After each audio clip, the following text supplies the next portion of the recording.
Look up over the next few days. You might see them, the faces of homelessness in Seattle. Here's video of just a few of the personal portraits now being projected onto the sides of tall buildings all over the city. King 5's Heather Graf has more on the art exhibit designed to raise awareness. Scenes like this throughout Seattle have become so common, many might be numb to it. And we've got to think about that and say, what are we going to do about this? So on Friday and Saturday evening, the Union Gospel Mission wants you to see the faces of homelessness up close and personal.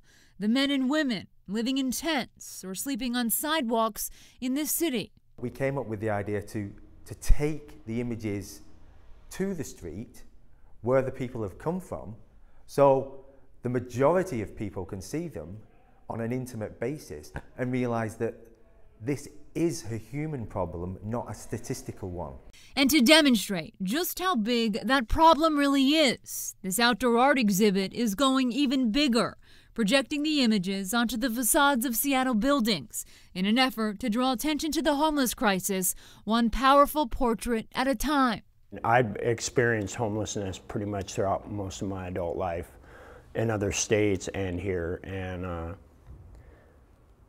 I went downhill fast through my addiction and mental health issues not being addressed. And I was in my addiction, using off and on, and living on the streets down here in Seattle. I didn't know who I was. I didn't know my name. I didn't know my birth. I didn't know anything. Experiences that the Union Gospel Mission hopes to shine a light on through this project. We want to put it out there so that people stop and look at it, and by looking up, they realize, wait a minute, this is another human being. 10 stories tall, and perhaps a bit more difficult to ignore. It's an image of hurt and loss and loneliness. It's haunting when we look at it.